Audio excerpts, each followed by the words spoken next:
اب نبی پاک محبت کرتے ہیں، ہجرت حبشہ بھی کی، پھر ہجرت مدینہ کی، ہجرت مدینہ کی، وہاں پر جب مسجد بن رہی تھی، اب میں کلوز کر دوں، بات ختم ہونے لگی ہے ہماری، صرف آپ کو تعارف کروانا چاہتا ہوں، یہ یکدم اور حادثاتی مسلمان نہیں تھے، یہ ذہن میں رکھ لیں، حادثاتی اور ایکسیڈنٹلی مسلم نہیں تھے۔ حضرت عمار ابن یاسر رضی اللہ تعالیٰ عنہ، انہوں نے اپنی کھال ادڑوا کے کلمہ پڑھا، آگ پہ لیٹ کے کلمہ پڑھا، اپنی جان دے کے کلمہ پڑھا، ایک ایک لمحہ ان پر اتنا وزنی تھا، ایک ایک لمحہ کہ اگر وہ لمحے کا، اس لمحے کا کرب اور اس لمحے کا دکھ امت میں تقسیم کیا جائے تو شاید وہ دکھ بڑھ جائے۔ حضرت عمار کا، حضرت بلال کا، حضرت صہیب کا، یہ تینوں اس دور کے مظلوم تھے، حضرت بلال، حضرت صہیب اور حضرت عمار، یہ تینوں اتنے مظلوم تھے، یہ تینوں۔ احباب گرامی، یوں کلمہ پڑھا حضرت عمار نے، پھر میرے محبوب محبت کرتے تھے، مسجد نبوی بن رہی ہے، سارے لوگ ایک ایک اینٹ اٹھا کے لے کے آ رہے ہیں، حضرت عمار 2 اینٹیں اٹھا کے لے کے آ رہے ہیں، مٹی چہرے پہ لگ جاتی، میرے محبوب خود حضرت عمار کا منہ صاف کرتے، دیکھنے والے اس محبت پر رشک کرتے، حضرت عمار کے منہ کو صاف، کسی کا منہ صاف نہیں کرتے تھے، حضرت عمار کا منہ صاف کرنے اور محبت کرنے، اور فرماتے ویحک یا عمار، اے عمار، ویحک یا عمار تقتلک فیۃ الباغیہ، وہ کیسا وقت ہوگا کہ اسلام کا ایک باغی گروہ تجھے قتل کر دے گا۔ بخاری شریف، دیگر ہماری ساری احادیث کتب میں اسلام کا باغی گروہ تجھے قتل کر دے گا۔ وقت گزرتا رہا، سب صحابہ نے یہ سن لیا کہ عمار کو باغی قتل کریں گے، باغی گروہ قتل کریں گے عمار کو، سنتے رہے صحابہ کرام۔ وقت گزرتا رہا، غزوہ خندق آیا، ہوائی اڑی کہ عمار ایک تودے کے نیچے آ کے تھے نا، اوپر سے مٹی گری، عمار نیچے آیا، مر گیا۔ نبی پاک نے فرمایا نہیں، عمار نہیں مر سکتا، عمار کو ایک باغی گروہ قتل کرے گا۔ حضرت عمار تھوڑی دیر کے بعد آئے، فرمایا عمار تو ایسے نہیں، تجھے جو میں نے بتایا ہے، تیرا قتل میری نبوت کی صداقت کی نشانی ہے۔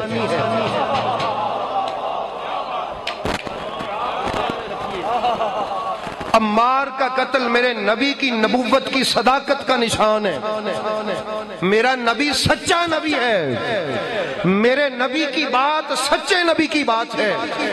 اب میرا سچا نبی کہہ رہا ہے کہ عمار کو ایک باغی گروہ قتل کرے گا۔ کون قتل کرے گا؟ باغی گروہ۔ بھئی ہم جس کو بھی مانتے ہیں نبی کے وسیلے سے ہی مانتے ہیں، اب رسول خود کہہ رہا ہے کہ کس کو کیا مانو؟ فرمایا لوگوں، عمار جہاں سے قتل ہوگا جن لوگوں کے ہاتھوں سے، میں محمد ان کے لیے یہ سائن کر رہا ہوں، ان کے لیے یہ میں سرٹیفکیٹ دے رہا ہوں، میں محمد اللہ کا رسول، اللہ کا نبی، کہ وہ باغی ہوں گے۔ اب ایک خود ساختہ عقیدت ہے، ایک رسالت کی پیروی ہے، ایک خود ساختہ عقیدت ہے کہ رسول کی وجہ سے ایک رسالت کی پیروی ہے، فرمایا وہ باغی ہوں گے جو اسے قتل کریں گے۔ تو احباب گرامی، حضرت عمار ابن یاسر رضی اللہ تعالی عنہ حضرت ابوبکر صدیق کے دور میں غزوات میں شرکت بھی کی، غزوہ بدر کے بھی مجاہد اور سپاہی، شروع سے وہ جو پہلے 4-5 لوگ تھے وہاں سے مسلمان ہیں، یہ ہر غزوہ میں شرکت کی، حضرت ابوبکر صدیق کے دور میں خدمت کی، حتیٰ کہ وہ جو مسائل بنے تھے ارتداد کے، زکوٰۃ کے، دیگر، حضرت عمار ساتھ تھے، کہیں بھی پیچھے نہیں تھے۔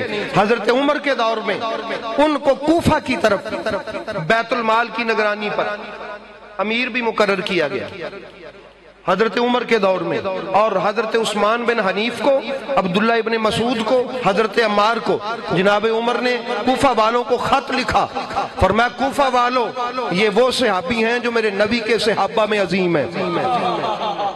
یہ کھاتا ہے حضرت عمر فاروق کا. فرمایا ان کو پہچانو، یہ میرے نبی کے عظیم صحابی ہیں.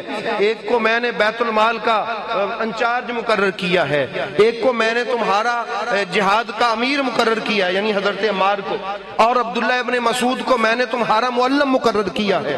ان کی بات مانو اور ان کے پیچھے چلو. یعنی اس کا مطلب تھا خلفائے راشدین کے ساتھ شانہ بشانہ چلے. حضرت عمار ابن یاسر رضی اللہ تعالیٰ عنہ وقت گزرتا رہا، پھر مولا علی علیہ السلام کا دور آیا تو بوڑھا عمار ابن یاسر جس کے بویں بھی سفید ہو چکے تھے، جس کے بویں بھی 92-93 سال کا، حضرت عمار تلوار لے کے بفرے ہوئے شیر کی طرح میدان میں نکلتا ہے.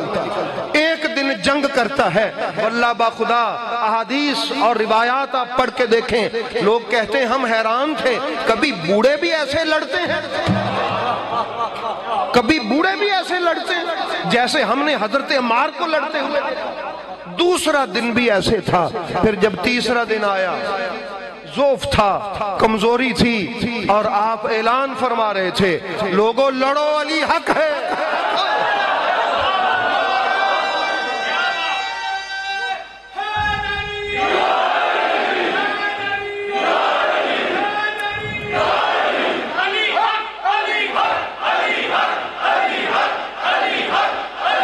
سلامت رہیں. آپ صرف لڑ نہیں رہے تھے، آپ فرماتے تھے لوگوں لڑو، یہ لڑنا اللہ کے لیے ہے. حضرت عمار بتا رہے تھے لوگوں لڑو، یہ لڑنا خدا کے لیے ہے. علی کے ساتھ ہو کے لڑائی کرنا یہ راہ خدا کا جہاد ہے. لڑو لوگوں، جنگ کے لیے آگے بڑھو. حوصلے بڑھا رہے تھے حضرت عمار، یوں جنگ کر رہے تھے حضرت عمار. اور ادب دیکھیے کیسا ہے کہ جمل والے دن جب حضرت علی نے بھیجا نا حضرت عمار کو کہ جاؤ یار وہاں سے لوگوں کو لے کے آؤ، تو مسجد میں جا کے، وہاں پر مسجد کوفہ میں حضرت امام حسن منبر پہ کھڑے ہوئے، جو کہ عمر میں چھوٹے ہیں، بہت چھوٹے ہیں. عمر میں حضرت علی علیہ السلام سے، حضرت علی تو خود حضرت عمار سے عمر میں چھوٹے ہیں، تو امام حسن کتنے چھوٹے ہوں. لیکن بتا دیا انہوں نے کہ جو تربیت یافتہ مصطفیٰ ہوتے ہیں وہ کس طرح اہل بیت کا ادب کرتے ہیں. ان کو منبر پہ کھڑا کیا، خود حضرت امام حسن کے قدموں میں بیٹھے. بتا دیا ادب یہ ہوتا ہے. اور اٹھ کے تقریر کی حضرت امام حسن نے. پھر حضرت عمار ابن یاسر نے فرمایا لوگو، ام المومنین عائشہ صدیقہ رضی اللہ تعالی عنہا ام المومنین ہیں، وہ ہماری ماں ہیں، ان کا بڑا احترام ہے اور ان کا احترام قائم ہے. وہ ہماری ماں ہیں، اللہ نے ان کو مومنوں کی ماں کہا ہے. لیکن لوگوں سنو، اب آزمائش کا وقت ہے. ایک طرف ام المومنین کو لا کے انہوں نے سامنے کھڑا کیا اور دوسری طرف علی ہے. سنو میں تمہیں یاد کروا رہا ہوں، میرے رسول کا فرمان ہے علی حق کے ساتھ ہے، حق علی کے ساتھ ہے. بلکہ میرے رسول نے کہا تھا کہ یا اللہ حق کو ادھر کر دے جدھر علی ہو. لوگوں حق کو پہچانو اور نکلو میرے علی کے ساتھ. یہ عمار میرے حیدر کرار کا وہ سپاہی ہے جو خود سپاہی نہیں ہے، سپاہی گر ہے. جو خود حبدار نہیں ہے، حبدار گر ہے. جو خود محب نہیں ہے، محب گر ہے. جو خود عقیدت مند نہیں ہے، عقیدت مند بنانے والا. حضرت عمار میرے حیدر کرار کا وہ سپاہی. اس انداز میں جنگ میں 2 دن گزر گئے. تیسرا دن آیا، جنگ جاری ہے اور افطاری کا وقت آیا. بوڑھے تھے، ناتوانی محسوس کی، کہا میری افطاری کے لیے کچھ بناؤ، لے کے آؤ. دودھ پیش کیا گیا، دودھ دیکھا تو مسکرائے. کہا کہ مجھے کہا لوگوں میری وصیت اب سن لو، اب میری وصیت سن لو، کیونکہ میرے نبی نے کہا تھا کہ عمار کہ اس دنیا میں جو آخری چیز تیرے لیے ہوگی وہ دودھ ہوگا. اب میں نے یہ دودھ دیکھ لیا ہے، یہ میرے نبی کی زبان ہے، یہ میرے رسول کی صداقت والی زبان ہے. میں نے دودھ دیکھ لیا ہے. لوگوں مجھے غسل نہ دینا، غسل نہ دینا کیونکہ میں راہ خدا کا شہید بننے والا ہوں، یہ غسل نہ دینا۔ اور بھی بہت سارے جملے کہے کہ میں پل صراط پہ کھڑا ہو کے انتظار کروں گا، ملاقات کروں گا، میرے یہ کپڑے نہ اتارنا، مجھے غسل نہ دینا، میرا خون صاف نہ کرنا، یہ راہ خدا کے شہید کا خون ہے۔ بتا دیا کہ مرتضیٰ کے ساتھ کھڑے ہونے والے راہ خدا کے شہید ہیں۔ میں اب ان لوگوں کو دعوت فکر دے رہا ہوں کہ آؤ میدان میں، یہ جرت تو کر لی کہ جن کو میرے نبی نے باغی کہا تم ماننے کو تیار نہیں، یعنی زبان رسالت پہ اعتماد نہیں، اپنی خود ساختہ عقیدت پہ اعتماد ہے۔ زبان رسالت پہ اعتماد نہیں، اپنی خود ساختہ اور جعلی عقیدت پہ اعتماد ہے۔ اس جعلی عقیدت نے زبان رسالت سے نکلی ہوئی سند کو ٹکرا دیا۔ یہ کیسے مسلمان ہیں؟ چلو وہ تو کر دیا، اب میرے نبی نے فرمایا تھا عمار تیری شان یہ ہوگی کہ تو ان کو جنت کی طرف بلا رہا ہوگا۔ تیری قتل ہوتے وقت شان کیا ہوگی کہ تو ان کو آواز دے دے کے کہہ رہا ہوگا لوگو آ جاؤ جنت میں، آ جاؤ علی کے قدموں میں، یہیں جنت ہے۔ اور ان کی بدبختی یہ ہوگی کہ وہ تجھے جہنم کی طرف بلا رہے ہوں گے۔ یہ اگر احادیث نہ ہو تو میں ہر طرح سے ذمہ دار ہوں، اور مستند صحیح ترین احادیث، صحیح ترین ہمارے امام بخاری، مسلم، دیگر سب محدثین نے نقل کی کہ تو ان کو جنت کی طرف اور وہ تجھے جہنم کی طرف، تیرا پاسا جنت والا ہوگا،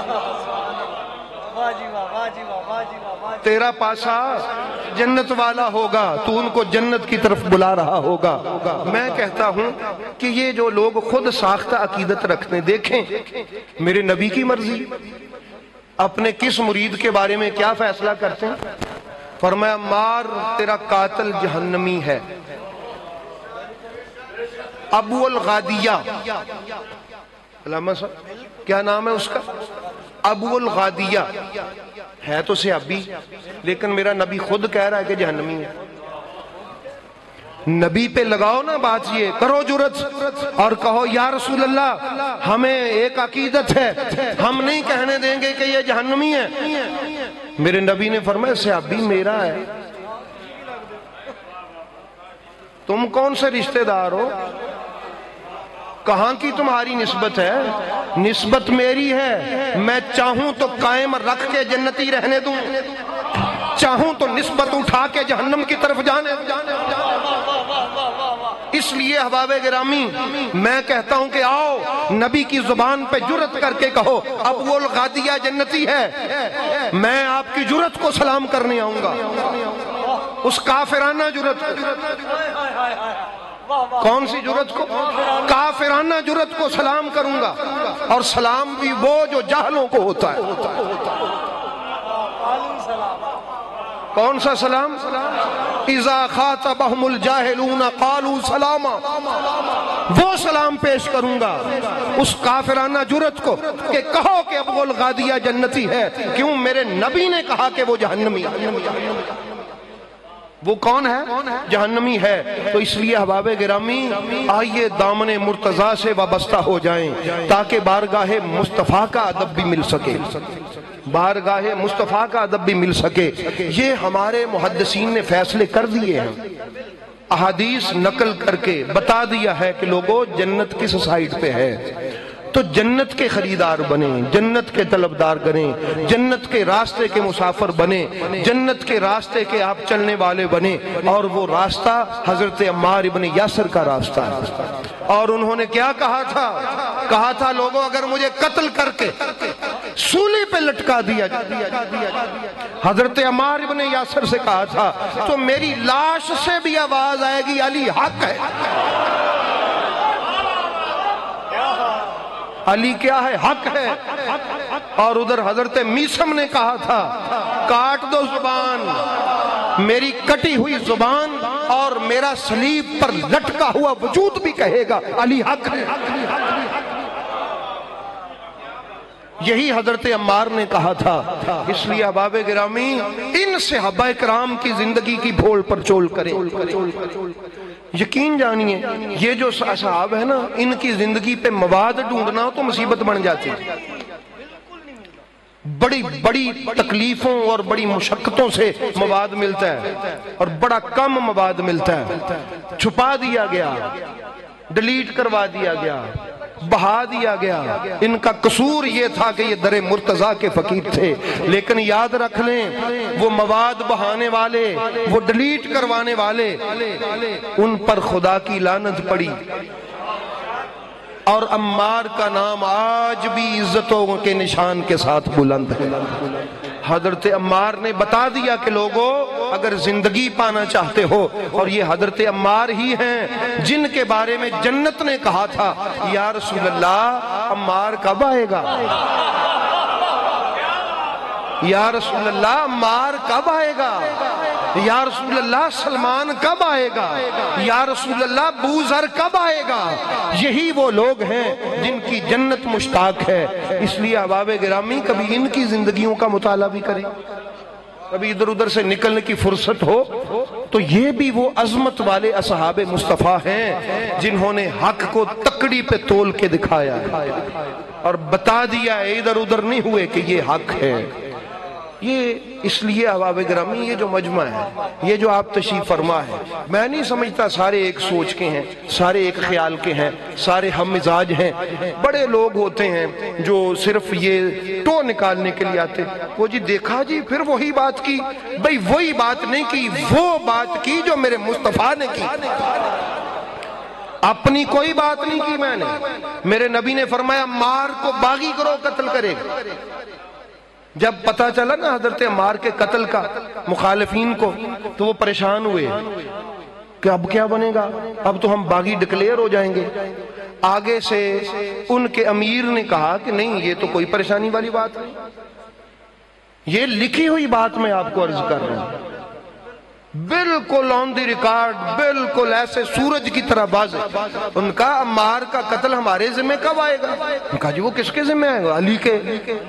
کہا جی وہ علی کے ذمہ کیسے آئے گا، مارا ہم نے اور علی کے ذمہ کیسے؟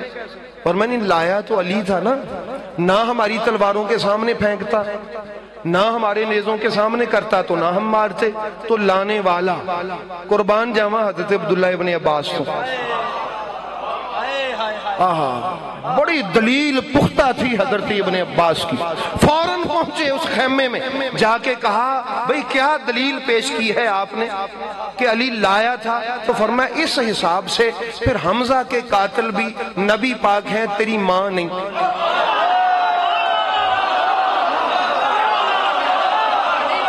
تو اس حساب سے حمزہ کے قاتل بھی نبی پاک ہیں کیونکہ وہ لائے تھے، تیری ماں نہیں جس نے کلیجہ نکالا تھا۔ کیا لاجک پیش کی ہے تم نے؟ سر شرم سے جھک گیا۔ اس لیے احباب گرامی بات یاد رکھیے، علی والے خاموش رہیں تو 100 بار، اگر بات دلیل کی آئے تو کسی کی جرت نہیں، خاموش رہیں تو 100 بار۔ ہم ویسے کسی کے منہ نہیں لگتے، یہ ذہن میں رکھیں۔